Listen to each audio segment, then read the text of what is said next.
I really appreciate each of you lending an ear for a few minutes, and Elizabeth's introduction was so compelling in describing DonorsChoose.org that I feel like I don't need to give you the origin story of our site or tell you how it works or give you any kind of pitch on the organization. I figure what might be a little more fun is if I were to share the inside story of a donation that we received about a month and a half ago that was the largest donation of cryptocurrency ever made to a single charity.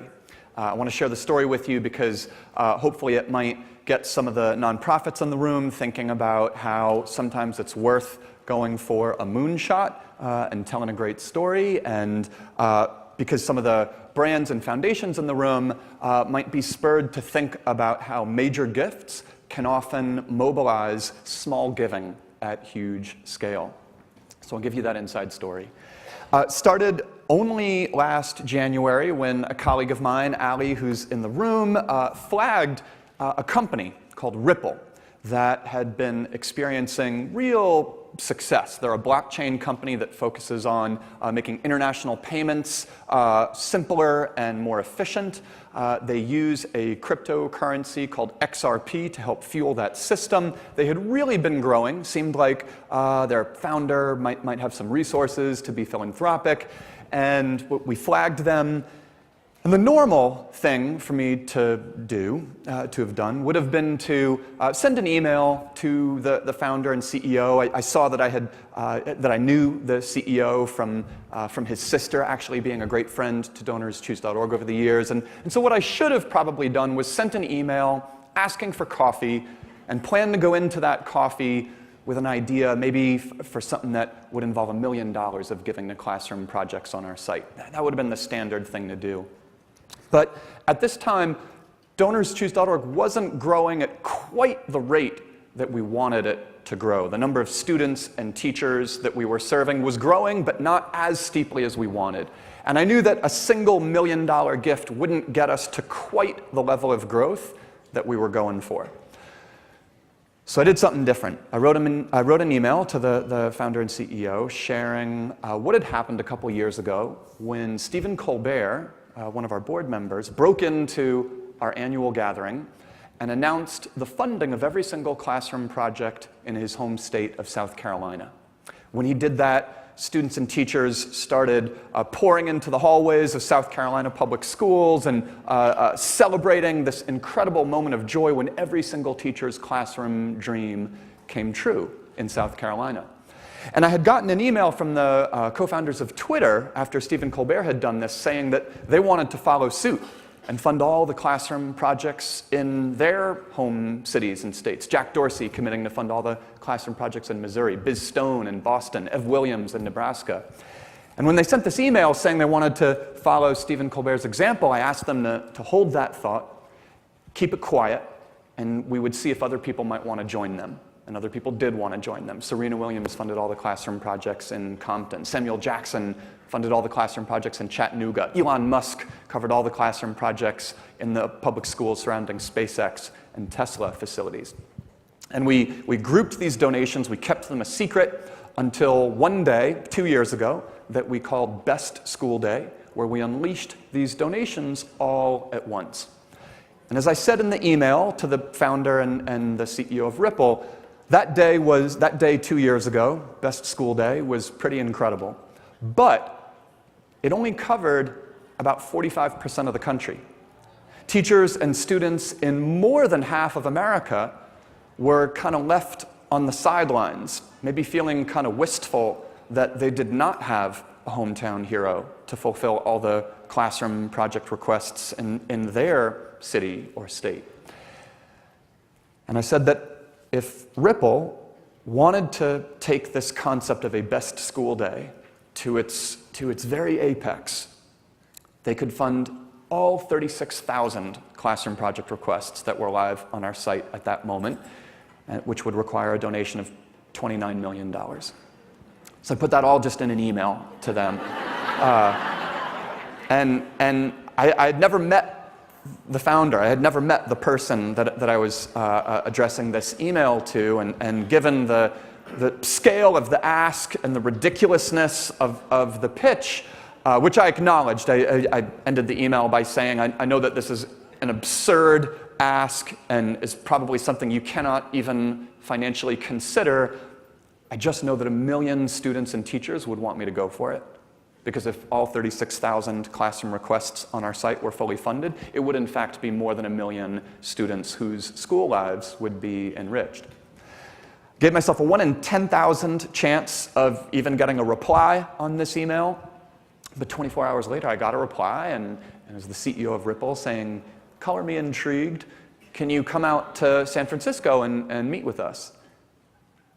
I was like, funny, I'm actually already on a plane. And yes, I think I can come out to San Francisco and meet with you. Of course, that night, I didn't sleep for more than like 5 minutes because I was just like so fired up with adrenaline, even though I knew that my chances were still must be like incredibly low. Long story short, I met with Chris Larsen and Brad Garlinghouse, founder and CEO of Ripple, the next week, and a few days later, I got a phone call saying that they wanted to go for it. They wanted to do it. Thank you. And then ensued a feat of logistics and secrecy and converting XRP into US dollars that we never imagined we would embark upon. Secrecy was of the utmost importance because if a single teacher got wind of anything going on, word would immediately spread to thousands of public school teachers. And those 36,000 projects costing $29 million would be 60,000 projects costing $50 million. And I could not go back saying, whoops, we miscalculated, there's been an explosion of projects. So we had to keep it entirely secret. And in fact, our very database architecture had never contemplated a single donation fulfilling every single classroom project in one single instant. So therefore, we had to, in addition to keeping it totally secret, we had to take down our website. On the big day, on March 27th at 3 p.m., we had to take down our website. And that wasn't for purposes of building drama and suspense. It was because technically we were incapable of handling this donation if we were also servicing teachers, creating projects, and donors giving to projects. So we brought the site down. And Stephen Colbert was over the moon excited about what was happening and where this Best School Day concept had gone. So we were able to tell our teachers, we've brought the site down. We can't tell you why, but tonight watch The Late Show with Stephen Colbert. And these are some of the reactions that we got from teachers when we were told, we can't tell you why, just watch The Late Show with Colbert tonight. Teachers started wondering, they started exclaiming, they became very frustrated, sort of kind of eaten up with curiosity. And that night on The Late Show, Stephen Colbert announced this $29 million donation fulfilling every single teacher's classroom dream in one single instant, bringing Best School Day to its fullest fruition. And one thing that was really exciting to us was to see that the low production value video that I shot with Monica Long, who's the head of marketing and communications for Ripple. We shot a low production value video in Ripple's office explaining why Ripple had made this commitment, why they so valued teachers, and that kind of internal video got as many views within Facebook as Stephen Colbert's Late Show clip, and actually the kind of Ripple internal announcement got twice as many shares and comments as Stephen Colbert's announcement. I think because teachers and students wanted to learn about the company that had been so generous and wanted to dig in and find out what had inspired this brand, this company, to make this gift. Here is just a sampling of the social media posts, 22,000 that teachers posted on the site. You can see one teacher saying that scholars, our new vocabulary word today is Ripple, as you can imagine. Here are some of the, just a tiny, tiny fraction of teachers' reactions on social media. Just one that I'm going to read is from a teacher who said, "I didn't have any projects up and still can't sleep, as I'm beyond excited about such a great investment for our schools." So there were all these teachers who were nearly as thrilled as the teachers whose classroom projects were being funded. Celebrities got hugely excited as well. As you can see here, everyone from Jon Favreau, the Pod Save America co-founder and Obama speechwriter, to Ashton Kutcher, to Elvis Duran, the radio disc jockey, just all these folks wanted to applaud what Ripple had done. And here's the statistic that I think is most exciting. 1 in 6 of all the public schools in America can point to books, art supplies, butterfly cocoons, robotics kits, a field trip delivered to their school by this one single donation. It's why I was able to say with Ripple, oh, thank you.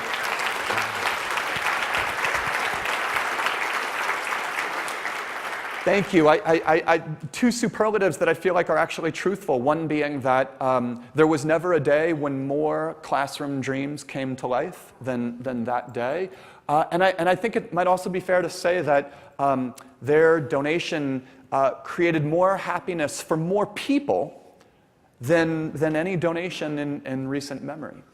I want to share just a few more statistics with you that are just kind of fun. 600 of the 28,000 public schools, 600 of the 18,000 public schools reached by their donation had never before seen a project funded through our site. 8,000 teachers of the 28,000 teachers funded that day had never before had a project funded through our site. 71,000 books were delivered on that day, the most popular of them being Wonder, which if you've seen the movie, you'd probably not be surprised. Flexible seating, 9,000 instances of a wobble stool or an exercise ball or a bean bag or a reading nook from teachers who want their students to be able to express their physical energy while learning and pay better attention that way. Here's just a note from one of them.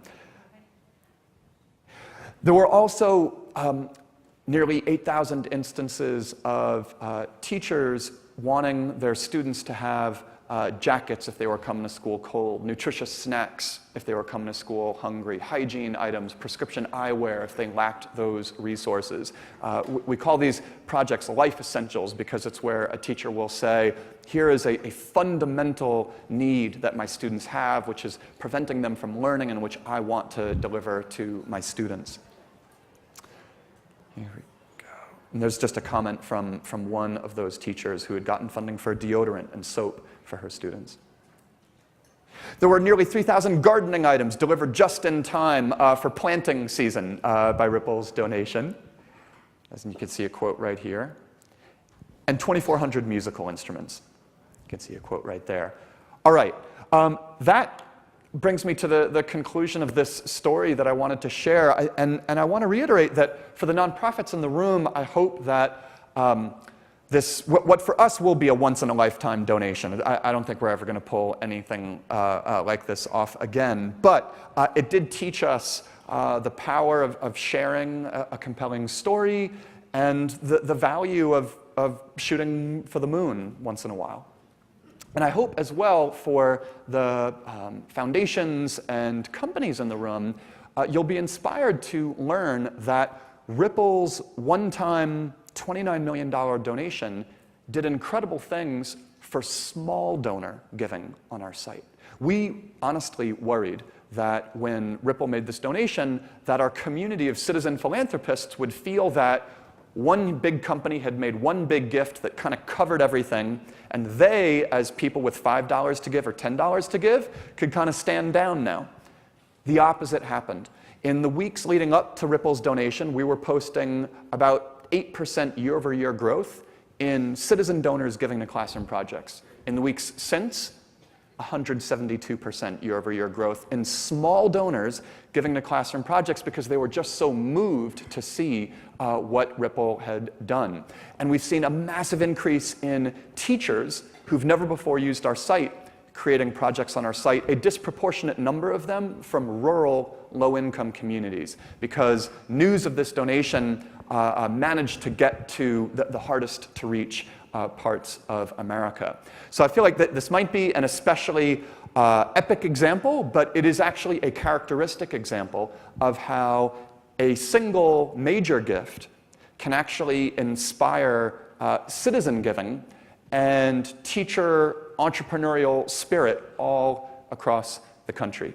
And I'll leave you with this one quote from one teacher. She's in the midst of a conversation with other educators. I'd like to say, after the shock wore off, this was my first thought, but the shock still hasn't worn off. Here I stand watching my tiny geniuses rest, looking around our classroom, thinking of all the wonderful things teachers just like me will be able to surprise our kiddos with because of y'all. I feel so guilty because no matter how hard I try to explain to them that a stranger helped to buy things we need that help us learn and grow, the kiddos keep telling me that I'm the best teacher ever. I always feel guilty for being proud and taking some credit, but wanted to take a minute to thank y'all again for giving me the chance to be the best teacher ever to over 380 students so far, because that is, thank you.